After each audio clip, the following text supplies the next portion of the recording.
Good morning, and welcome to Fluor's fourth quarter and full year 2025 earnings conference call. Today's call is being recorded. At this time, all participants are in a listen-only mode. A question-and-answer session will follow management's presentation. A replay of today's conference call will be available at approximately 10:30 A.M. Eastern Time today, accessible on Fluor's website at investor.fluor.com. The web replay will be available for 30 days. A telephone replay will also be available for 7 days through a registration link, also accessible on Fluor's website at investor.fluor.com. At this time, for opening remarks, I would like to turn the call over to Jason Landkamer, Vice President, Investor Relations. Please go ahead, Mr. Landkamer. Thank you, Sarah, and welcome to Fluor's 2025 fourth quarter earnings call. Jim Brewer, Fluor's Chief Executive Officer, and John Regan, Fluor's Chief Financial Officer, are with us today. Fluor issued its fourth quarter earnings release earlier this morning, and a slide presentation is posted on our website that we will reference while making prepared remarks. Before getting started, I would like to refer you to our safe harbor note regarding forward-looking statements, which are summarized on slide 2. During today's presentation, we will be making forward-looking statements which reflect our current analysis of existing trends and information. There is an inherent risk that actual results and experience could differ materially. You can find a discussion of our risk factors which could potentially contribute to such differences in our 2025 Form 10-K, which was filed earlier today. During this call, we will discuss certain non-GAAP financial measures. Reconciliations of these amounts to the comparable GAAP measures are reflected in our earnings release and posted in the Investor Relations section of our website at investor.fluor.com.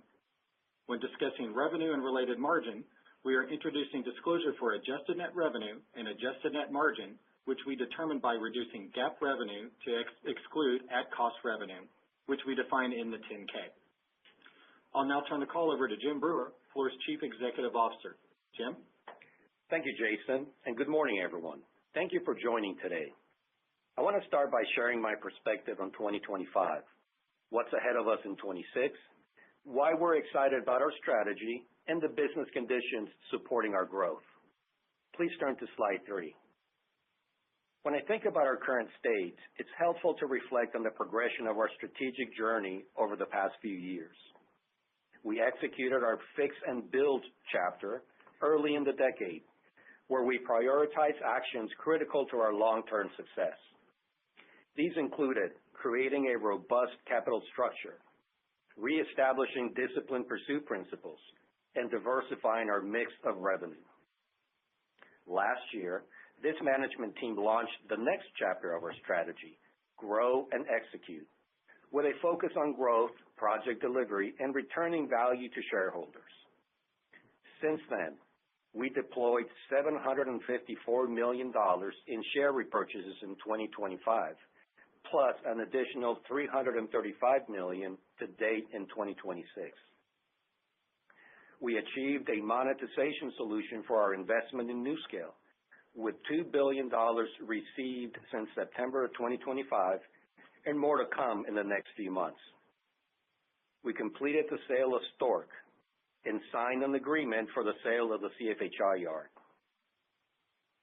We maintain our discipline around contract terms, ensuring that we get paid for the value we provide. And we have much to be proud of in our 3 business segments. In Energy Solutions, in 2025, we completed several major projects successfully, including LNG Canada Phase 1, TCO in Kazakhstan, and BASF in China.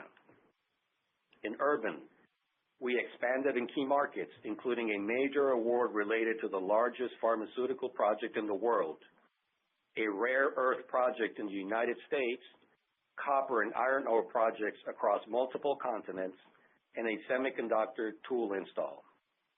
And in Mission, we saw a significant extension for nuclear remediation work and continue to make inroads in the intelligence space. Please turn to slide 4. As we stand in early 2026, we're seeing improved confidence across our client base. This confidence is a result of high levels of new front-end work, as well as detailed negotiations on projects that we see converting to backlog in the next several quarters, weighted towards the second half of 2026.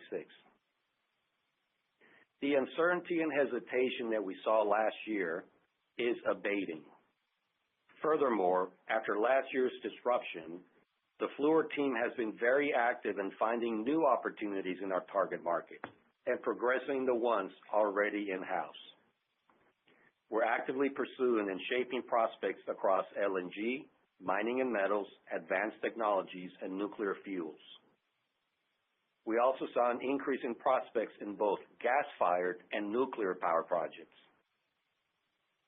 Based on our conversations with clients and their current expectation of FID timing, we anticipate that new awards for 2026 will be significantly higher than in 2025, with a book-to-burn ratio in excess of 1. On slide 5, we have listed the major opportunities we're tracking for 2026, showing the diversity of our end markets. I'll provide more detail in my commentary on each segment. Now, let's turn to our review of our results for 2025, beginning on slide 6. John will cover the majority of the financials, but I'd like to cover a few highlights. Consolidated new awards for the year were $12 billion and 87% reimbursable. New awards last year were affected by clients' concerns around geopolitical and trade uncertainty, and in the case of SRPPF, the client's evolving approach for tendering the CM scope. In addition to these awards, we recognized close to $1 billion in positive backlog adjustments as part of normal growth in our project activities. Our backlog ended at $25.5 billion and 81% reimbursable. I'm encouraged by the earnings potential of our current backlog. We saw an improvement in new award margin and in total backlog margin. These improvements are supportive of the operating margin range that we discussed last year at our Investor Day. Having these projects in hand, we're now focused on delivering at or better than as sold. Moving to our business segments, please turn to slide 8. Urban Solutions reported a profit of $205 million for 2025, compared to $304 million a year ago. Segment profit reflects $108 million in cost growth on 3 infrastructure projects, offset by $54 million of positive developments on other infrastructure projects, including a favorable negotiation on a project completed in 2019. Specific to our 4 infrastructure projects in the loss position, we're still on track to hand over 3 projects in 2026 and 1 in early 27, and we continue to aggressively pursue recoveries and change orders from clients and subcontractors. New awards in Urban for the year were $8.7 billion and included the previously mentioned pharmaceutical project, 2 significant mining projects, and 2 highway projects. This is the 3rd year in a row of new awards in the $9 billion range in Urban, validating the benefits of our diversification. Ending backlog for Urban Solutions is $18.7 billion. Please turn to slide 9. We see opportunity to grow in 2026 with large copper, aluminum, and green steel projects in mining and metals, rare earth material production facilities in manufacturing, and life science facilities for 2 new clients. In advanced technologies, we brought in additional industry experience leadership to support our offering in both semiconductors and data centers. As a result of our increased efforts in these markets, we are in advanced discussions with a client for a major data center in the U.S. We're pursuing project management work on a data center project in Europe and are well positioned for semiconductor work in the U.S. Moving to Energy Solutions, please turn to slide 10. For full year 25, Energy Solutions reported a segment loss of $414 million, compared to a profit of $256 million in 2024. These results reflect the Santos ruling, the completion of several large projects, and a temporary slowdown in execution in Mexico. Excluding the Santos effect, the segment performed extremely well, exceeding our internal expectations for the year. New awards in Energy Solutions totaled $1.4 billion in 2025. Awards for the year were primarily related to higher margin engineering services that will enable larger EPC awards in the next 2 years. Ending backlog was $4.6 billion. As a final point, we recently celebrated the mechanical completion of our work in BASF's largest investment to date in China. Our scope was delivered with more than 75 million work hours without a lost time injury, and Fluor provided full engineering, procurement, and construction management services across multiple facilities. This proudful achievement is another example of our ability to deliver successful projects no matter the size and complexity. Please move to slide 11. Prospects for 2026 include our entrance back into the gas-fired power market. We currently have an LNTP with a confidential U.S. utility for a large-scale project with the potential to add 2 additional facilities for the same client. These projects will start on a reimbursable basis and then convert to a negotiated fixed price once the execution plan and estimate are completed in late 26 or early 27.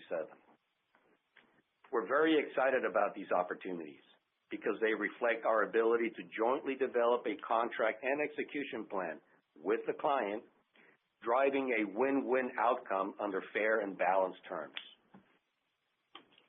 In the nuclear power market, we're pleased with our progress to advance current projects and to diversify our portfolio of opportunities.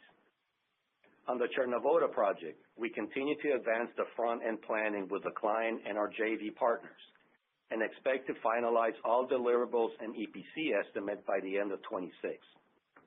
This project could result in a multi-billion-dollar award next year.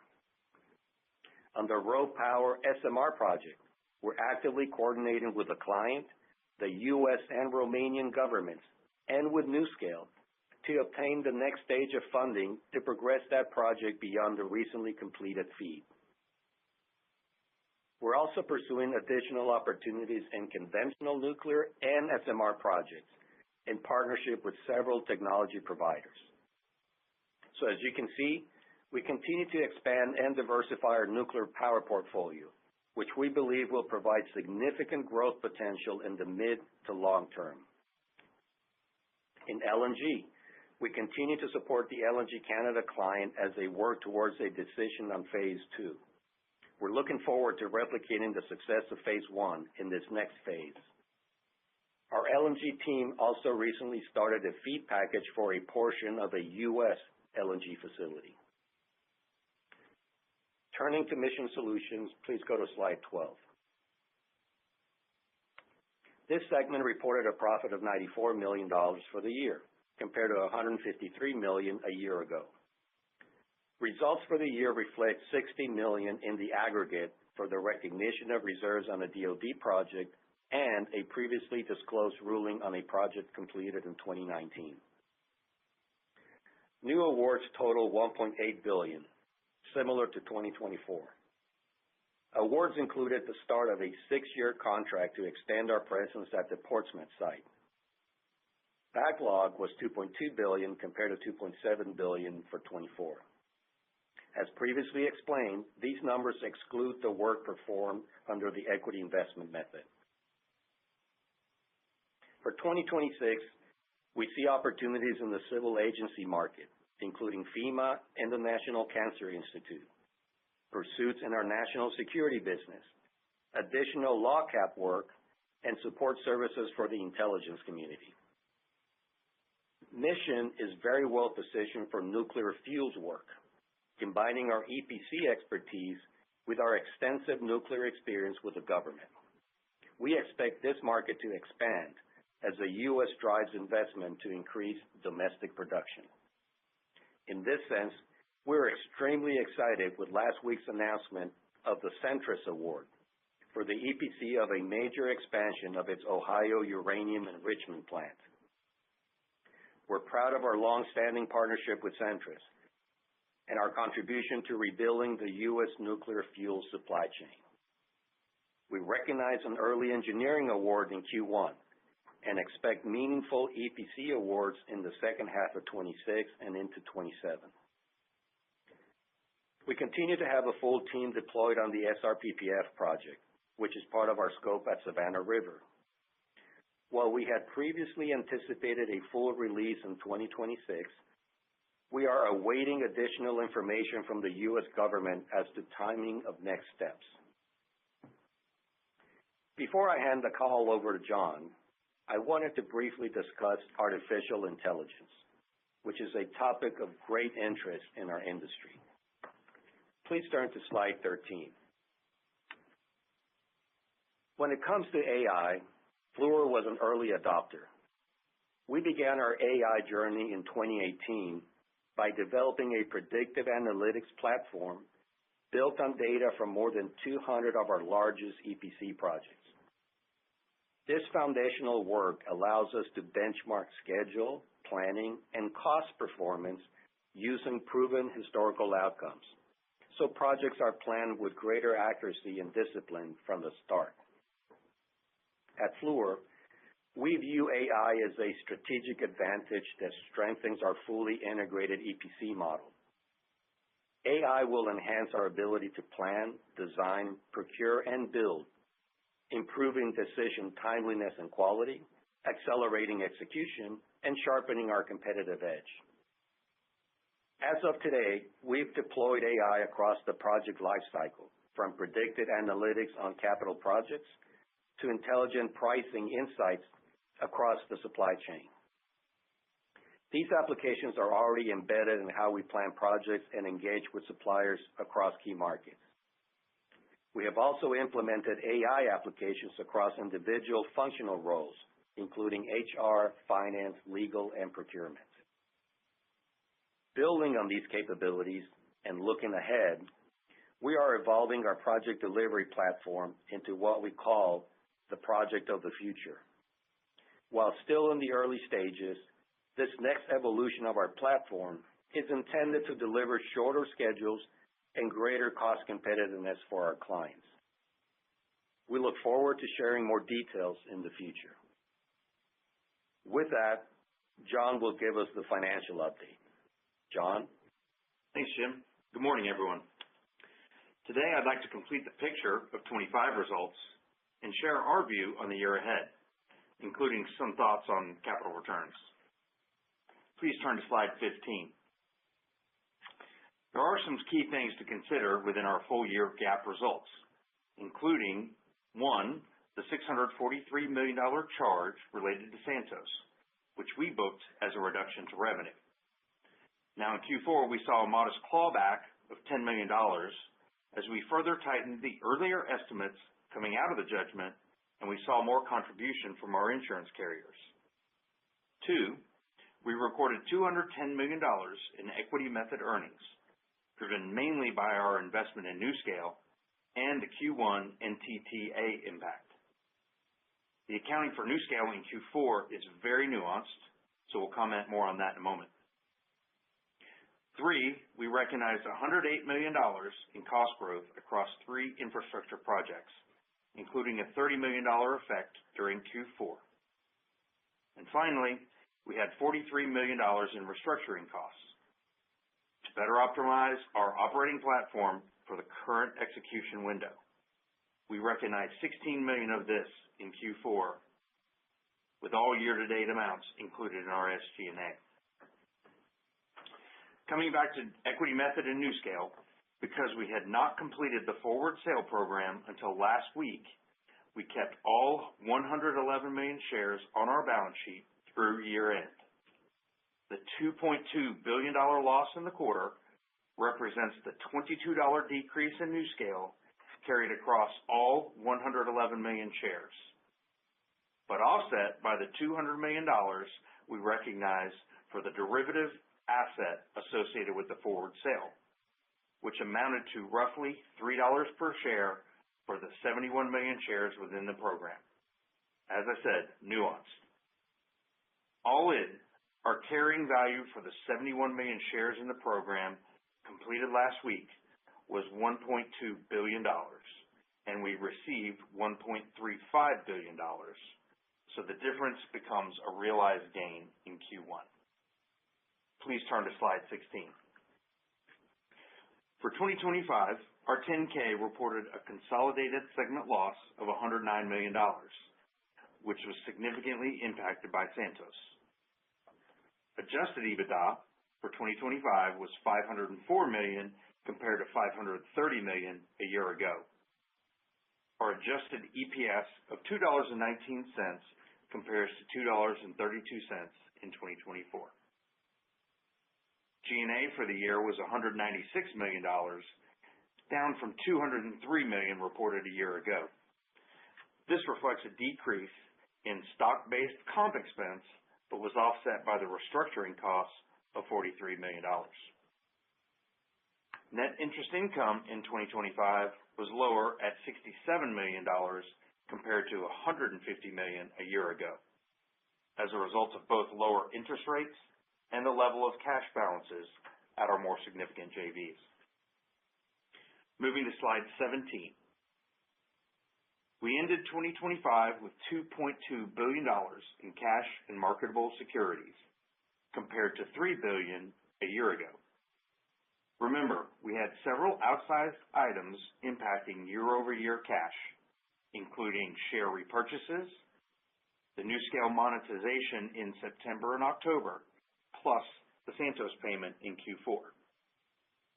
To provide more clarity, we've included an adjusted balance sheet on slide 24 to illustrate the impact of share repurchases and NuScale monetization that we've already completed this year.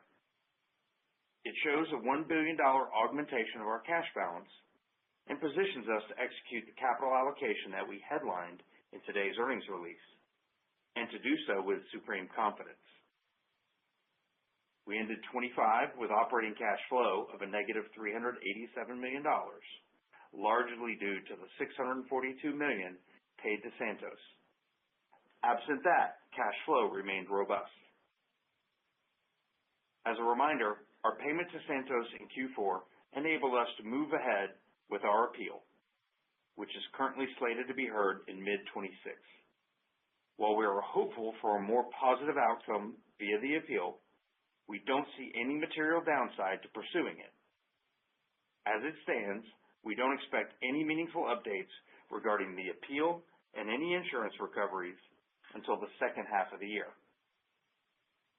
On the lost project front, we funded $238 million for all of 25, with $80 million reported as operating cash flow and the remainder in investing.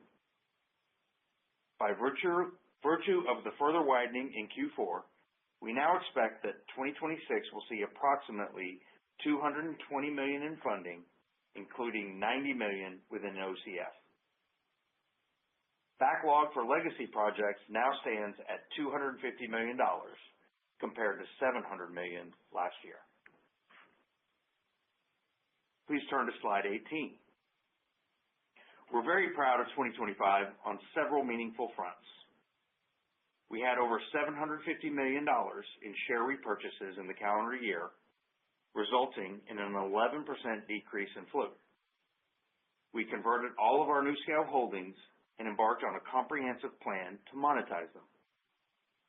Excluding the 40 million shares that we still hold, the already accomplished monetization means that we have a MOIC of over 3.5 times and an IRR of over 13% since our initial investment in 2011. The final chapter of the monetization will only turbocharge these results. We finalized the agreement to sell our ownership in the Chinese fabrication yard for over $120 million, which upon closing will enable us to further reinvest in our business. We had $37 million in debt retirements, which generated $1 million in gains because of how we attacked them. We don't see a need to refinance any of our outstanding indebtedness in 26, But if these types of small-scale opportunities continue to present themselves, we'll be poised to act. And lastly, we completed the divestiture of Fluor. Looking ahead for 26, we expect to spend approximately $1.4 billion for share repurchases across all 4 quarters, which includes $400 million for the first 2 months of the year.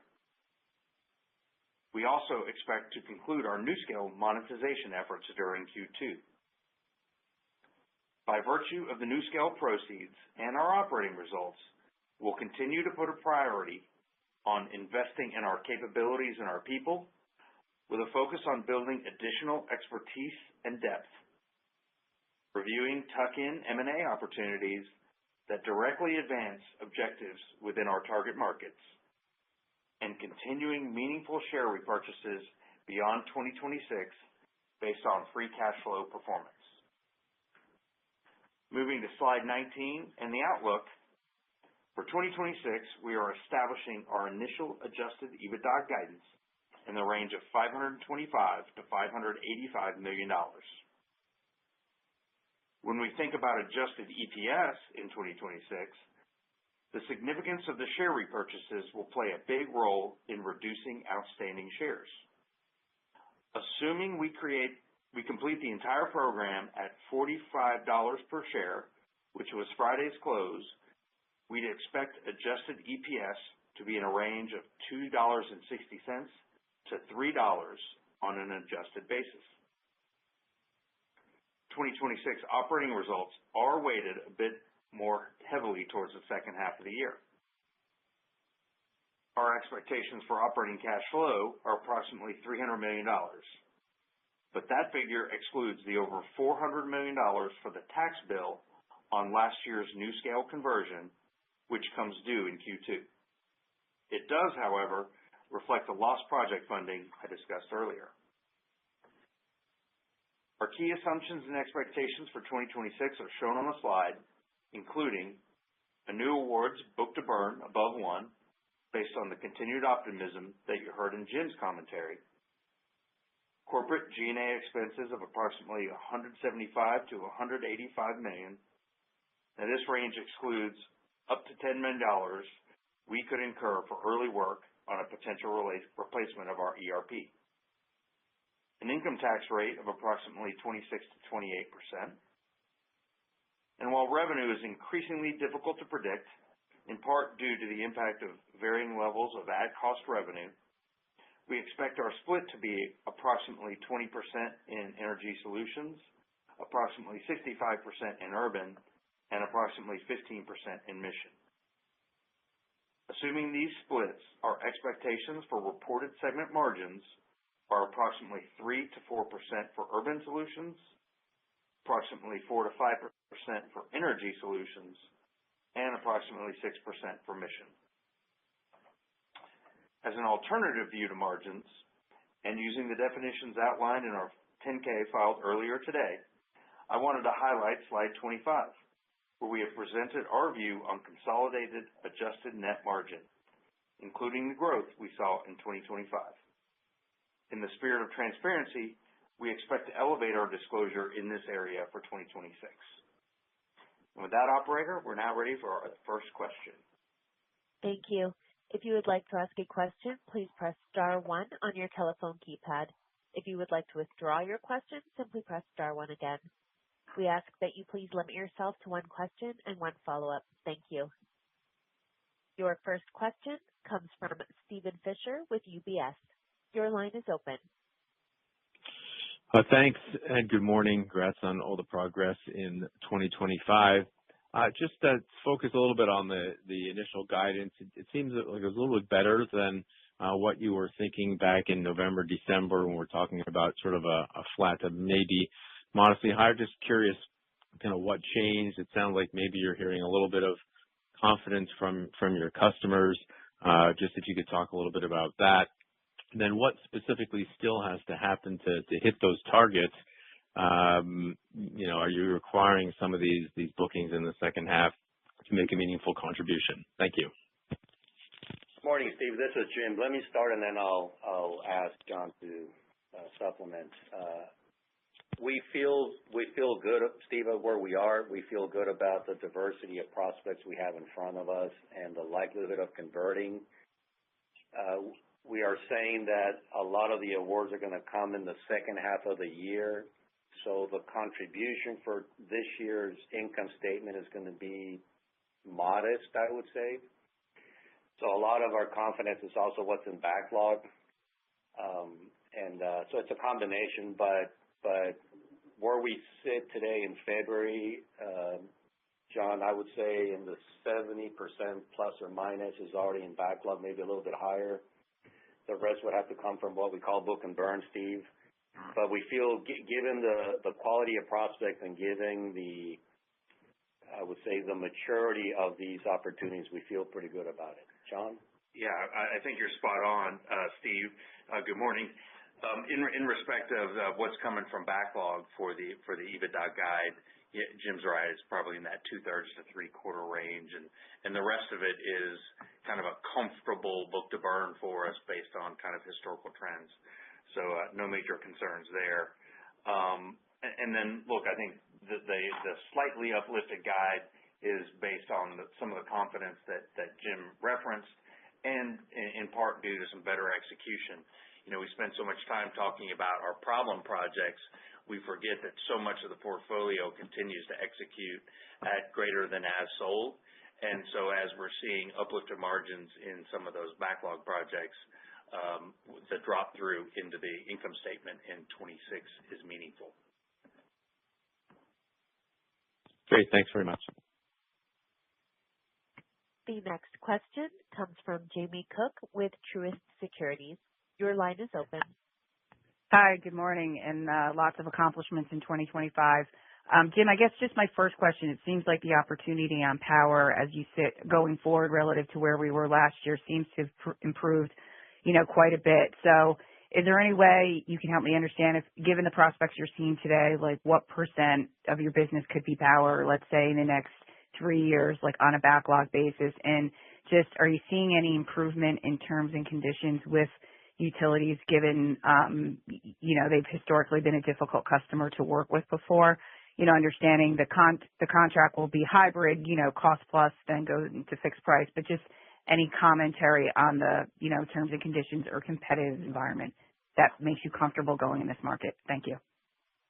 Good morning, Jamie. Let me answer first the second part of the question. The power market in the U.S. has evolved significantly in the last few years, driven by the huge demand for power. That translates into demand for reliable EPC services. And we have that. We have the experience to do these complex projects. And so in our conversations with primarily utilities, they recognize that, and the conversation is very different now. It's, like I explained, it's starting reimbursable, working together on the execution plan and the estimate, and then converting to lump sum. And even that lump sum is going to have better conditions than what we saw 8, 9, 10 years ago. This is what we're calling smart lump sum, where the risk allocation is properly balanced between both sides. I feel good about the power market. I think I can see ourselves executing at least 2 or 3 large projects simultaneously. We don't want to, we like our diversification at Fluor, so we want to grow in urban, we want to grow in mission, we want to grow in energy. The 2 large growth engines in energy are LNG and power, and in the shorter term, it's going to be gas-fired power. Again, several small projects at the same time is what I would like to shoot for by 27. With this one confidential client that I mentioned, we're starting on one project, but the agreement is for an additional 2 sites, so you can see us managing that relationship as a program with different sites, and the efficiencies and the economies of scale that drives. So, yeah, multiple projects by next year, Jamie. I don't have in my mind what percentage of the backlog it's, but it's going to be certainly one of our growth engines. Yeah, probably a little less focus on the nuclear side in terms of backlog growth over the next 2 years, But again, that's a market that we continue to stay close to and to hone our CV so that if the renaissance does in fact materialize in a meaningful capital way, we'll be hanging around the hoop for that. Thank you. I'll get back in queue. The next question comes from Sanjita Jain with KeyBanc Capital Markets. Your line is open. Good morning. Thank you for taking my question. So first, can I start with the feed on the U.S. LNG plant? I think in the past you've referenced hesitancy on taking express risk on U.S. LNG projects. So if this project does turn into EPC, will it be fixed price or are you thinking cost reimbursable? Good morning, Sangeeta. This is a feed for a scope that is not a train. This is an ancillary scope. It's still significant in size, but it's not in the magnitude that you're thinking a train or 2 trains would be. We're working on the feed, and again, this would be another example where the eventual EPC contract would be negotiated in a way that risk is properly allocated. There probably will be some elements of it lump sum, but again, it would be what we call smart lump sum to make sure we're not taking blanket risks. But it's not by any means of the scale of, say, an LNG Canada. It's much smaller than that. Got it. And then on the Urban Solutions margin outlook of 3 to 4% for 2026, I think in the past you've referenced a higher margin range. So just kind of some color on whether it's a function of the projects that are burning this year or if there's a recalibration on your part on your Urban Solutions margin trends going forward. Yeah. And nothing kind of in the macro there that is causing that. As we had in the prepared remarks, we do have the legacy projects that are scheduled for handover. So it's pushing the finality of those out the door with maybe a little bit longer of an horizon than we had expected in earlier years. So it's really just the drag of those things here in the final stages. Got it. Thank you. Your next question comes from Andy Whitman with Baird. Your line is open. Oh, great. Thanks for taking my questions. I guess I'm going to ask one on cash flows, and then I'm going to ask one, I think, on corporate costs. Guys, just on cash flows, it looks like you've kind of articulated some of the moving pieces. John, thank you for that. You talked about the legacy burn.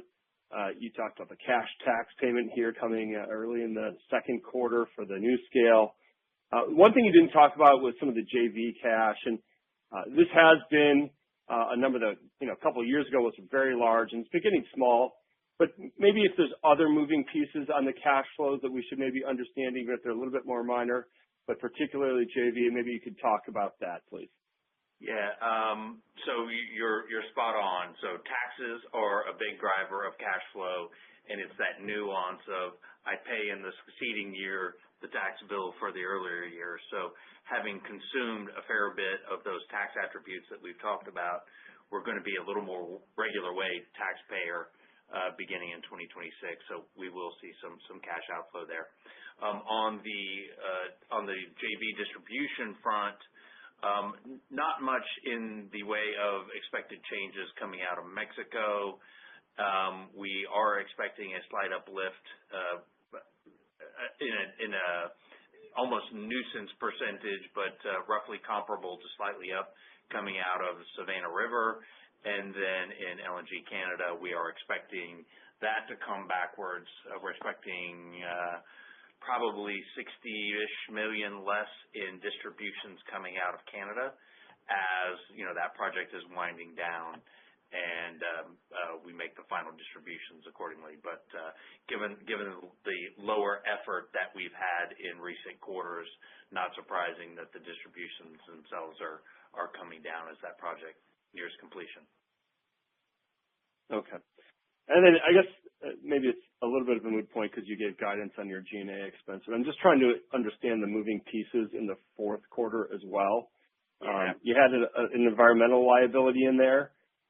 You had your normal FX number in there that are both notable items. It feels like there was a reversal on incentive comp because otherwise your corporate G&A number, if I adjust for those two items, seems kind of too low. So I maybe just thought I'd have you talk about that one. And excuse me, do you expect that there will be more restructuring in 2026 at all that we should be contemplating? Yeah, so a lot in there. So the corp cost guide, you are correct. There was some reversal of the stock-based compensation. That was related to, in part, overall corporate performance vis-a-vis our internal targets. That also was a factor from the decrease in share price during quarter four. And so we have several of our equity awards that received the liability treatment, so those are constant mark to market. So we did see some impact there. And I think our expectation for the 2026 guide is that we're at something closer to the targets for 2026, which is why you do see a little inflection there. You called out the restructurings that were in there. With respect to 2026, I would say our restructurings in 2025 were largely geographic. There was a little bit of a tail on some of the Stork stuff, but we looked at where we were operating in the offices we needed, and we took some restructurings around those. I think as we get into 2026, we may still have some modest tail of those things, but I wouldn't expect them to be anywhere close to the $40-ish million we spent in 25. So again, a bit of a nuisance, but there will be some, but I don't expect them to be material. Got it. Sorry, if I could just sneak one more in here. Just the Mission Solutions margin guidance seems to have perked up here at 6%. Obviously, there's lots of factors that can go into this one as well, but I was wondering if there's anything discrete that we should be thinking about as to driving that margin higher than what we've seen maybe over the years? Yeah, essentially it's the performance on Savannah River, which receives that equity method treatment, and so you're picking up some of the profit without corresponding revenue. All right. Thanks, guys. Your next question comes from Michael Duda with Vertical Research Partners. Your line is open. Good morning, gentlemen. Good morning, Michael. Jim, in your prepared remarks on Urban Solutions, you highlighted a couple of newer pharmaceutical clients. You called out data center, semis. So is the market demand for those services picking up to the point where it's coming into your ballpark on securing those types of terms and conditions that will lead to, booking growth this year? And on pharma, on the pharma, how much is Lilly? They've mentioned that new plant in Pennsylvania and all. You're still able to help aid to their cause given all the work that you've done? Thanks, Michael, for the question. Let me go in pieces here. Yeah, we continue to be very excited about the urban markets and ATLS. Semiconductors, that is in our flywheel, those large complex projects. We're talking to clients about those projects that are multi-billion-dollar complex facilities. So that is something we're pursuing very actively. Data centers, we've had, as you know, many comments in this forum around the data center market and Fluor's role in it. We continue to be very interested in data centers. We are pursuing data center work. We have two very good opportunities, one in the U.S. for a large project, one in Europe for project management services that were in advanced negotiations. We will remain selective in that market. A lot of the data center work in the U.S. is better suited for regional contractors or commercial construction type contractors. But we think there's still good opportunities to pursue there, and we intend to grow in that market.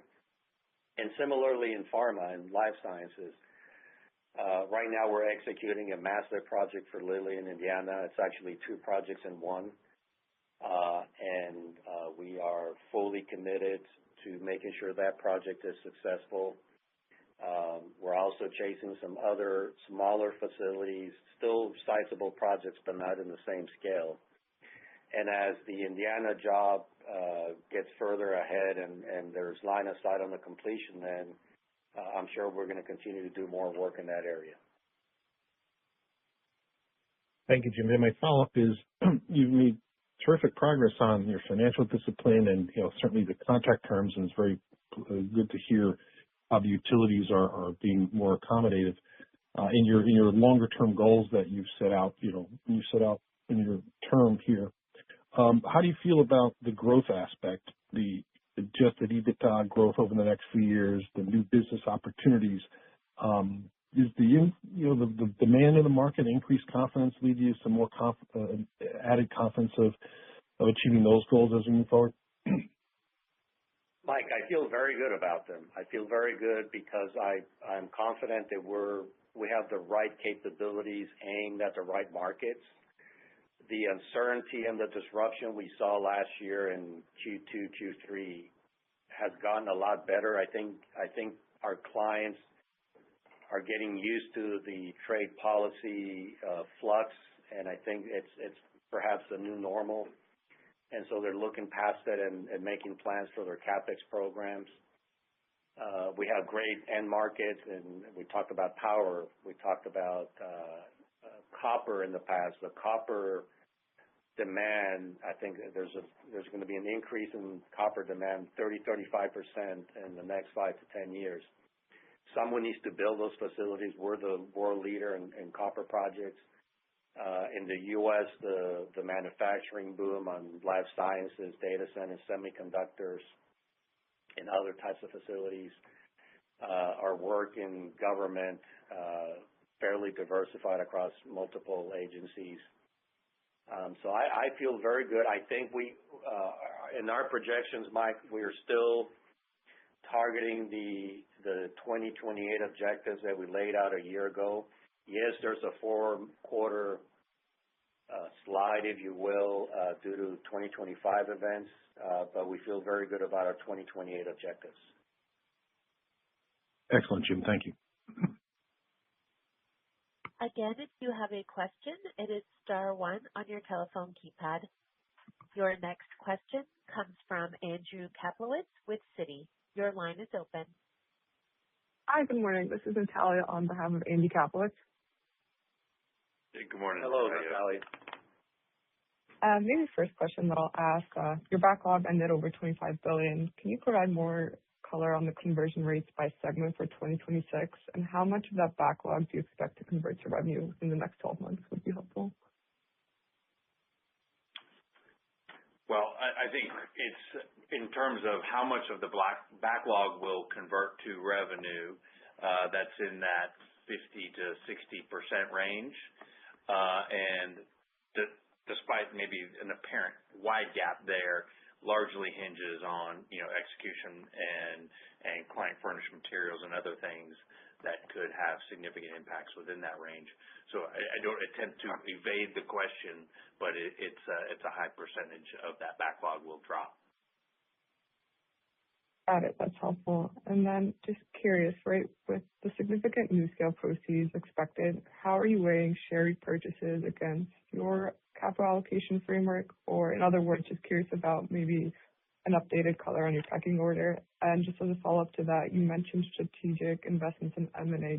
And just curious if there's any specific gaps in your current portfolio that you'd like to fulfill with M&A. Yeah, I'll take that one. So I don't think we have a material shift in the way we were thinking about it and what we presented last April. And so, back then we said at the early part of the capital returns were going to be weighted towards share repurchases. And I think we delivered on that in 25, and I think we've got a lofty goal in 26 with respect to the $1.4 billion. I think as we get later into the planning cycle, then we will have, increasing EBITDA and free cash flow, and we will look to redirect those back to shareholders. And so there is probably some diminishing returns over the long haul of share repo, and so we'll look at other ways to deliver value for shareholders. And so my pecking order is kind of reinvesting in our own business, as I said in the prepared remarks, building additional expertise and depth inside our human capital structure, and then reviewing the tuck-in opportunities.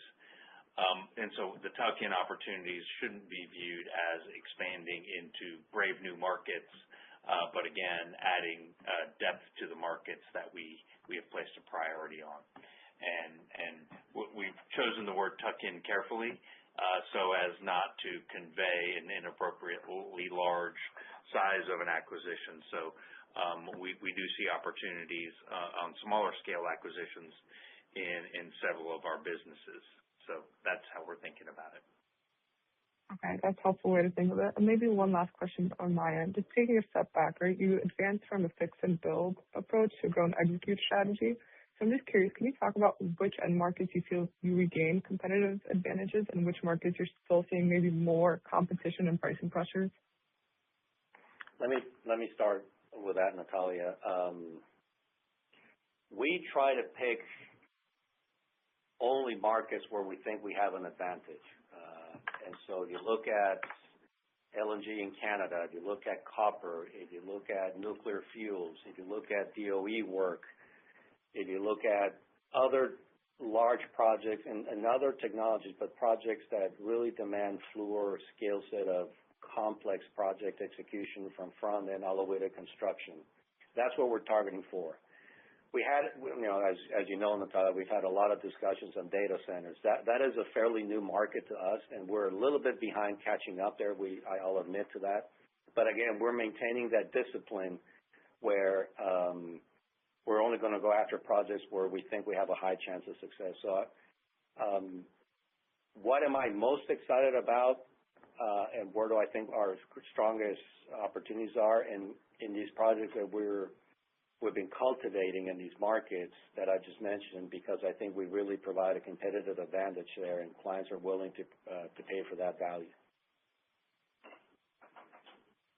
Got it. That's helpful. Thank you so much.